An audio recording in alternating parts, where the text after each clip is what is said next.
Well, hey everybody, Jessica Coulter here. We are talking about part 2 of cramming for finals. Today's focus, the pre-work, the preparation that your teen, your college student, your young adult needs to do before officially sitting down to have that cram session.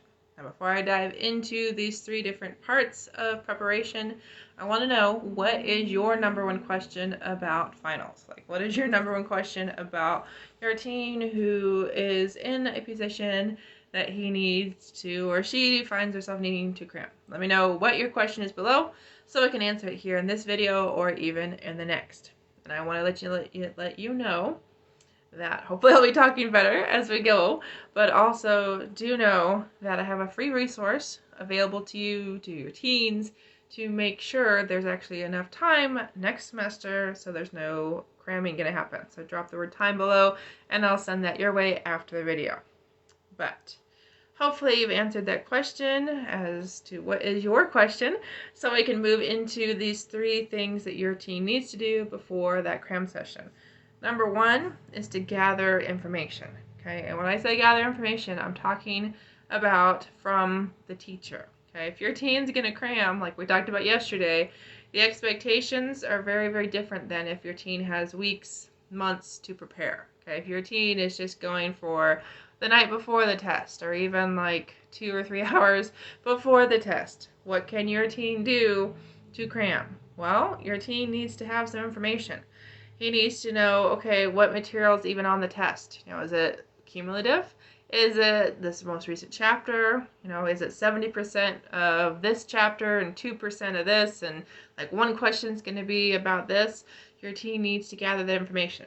Now, this all depends on the teacher. Some teachers are going to be very much, here's the study guide. Once you know this, you'll know 80% of the test. Or there's going to be some teachers, it's everything that I've taught you, so be ready. And that can be things they've written on the board, things your student was supposed to read. These can be things that your teen has done on homework. I mean, it really is up to the teacher what information he or she provides about the content on the final, okay?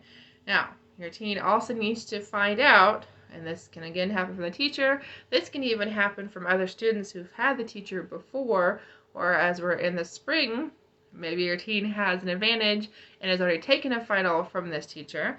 But your team needs to know, okay, what's this test, this final, this whatever we're preparing for, what's it going to look like format-wise? Is this a multiple choice test? Is this going to be essay questions? Is this a 2-hour test? Like, your team needs those details about content and formatting and time, okay? Because if your teen doesn't test well, and we know 100 questions in an hour, and 50 of them are multiple choice, and 30 of them are matching, and then the rest are essay questions or short answer questions, our teen needs to be prepared on how to manage his or her time, okay? So that's the first tip when we're doing pre-work, when we're getting prepared for that cram session, is we're gathering information from the teacher. Now, once your teen has this information and has an idea of which chapters are important, or knows I'm going to do lots and lots of writing, or it's going to be super easy because it's just matching, your teen then needs to gather materials, okay? So remember, it could be a study guide, it could not. If your teen doesn't know if the teacher provides those or not, your teen needs to ask. I teach self-advocacy in my Love to Learn study program, and I gotta tell you, if your teen never asks for something like what's on the test, or can you guide me in the right direction as to what to study, or would you even tell me exactly what to study, the teacher might not ever tell your teen, because why would the teacher help if, it's not asked for?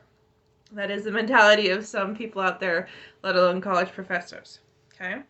Now, when your teen's gathering materials, it could be anything like his notes, it could be anything like all her textbooks, it could be things like homework, it can be anything and everything the teacher's provided. And like I said, it could be handouts, it could be things on the board. It just depends on the teacher. So your teen needs to know what are those resources he has access to study from.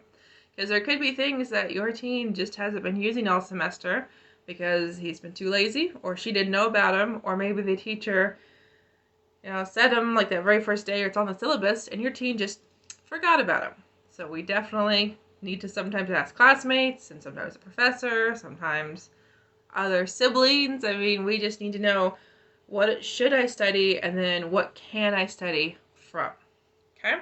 So one more thought here for you on how to get your teen prepared for that cram session.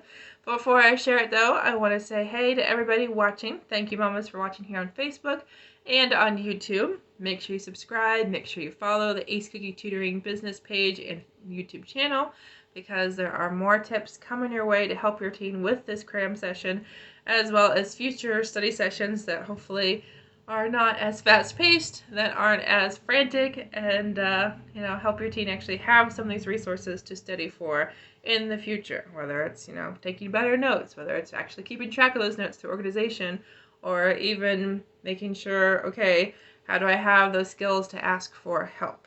Okay, so definitely hit that follow button, subscribe, so I can help you and I can help your teen love to learn. So I promised you one more tip to get your teen prepared for this next cram session, and that is your teen needs to choose the location as well as his study buddies, or kind of the study setup. So if we're talking finals like we are this week, there are going to be hundreds, if not thousands, of students studying. So your teen needs to decide, am I going to work out a situation with my roommate, with my siblings? Is the library where I need to go? And again, with it being this season, are there going to be places for me to study in the library? Are there study rooms that I can reserve? Do I need to be prepared to have a horde of people all at the same table with me? Okay, and your teen also needs to decide, am I studying by myself or with friends or some kind of study group? Because again, depends on the school, depends on your teen, depends on the class. Are there going to be groups set up by the teacher, by the school, by the tutoring center? What exactly does your teen have access to? And remember, we'll talk about this more this week, but how your teen studies, whether it's by himself or the group, and what tools he actually uses during that study session, very, very dependent on what works for your teen.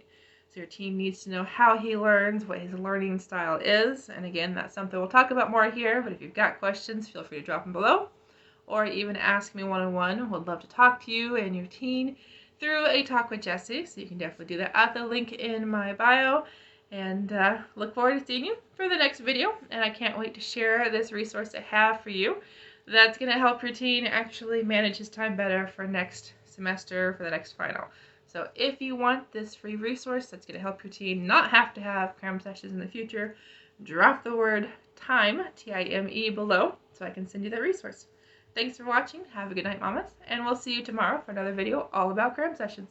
Bye!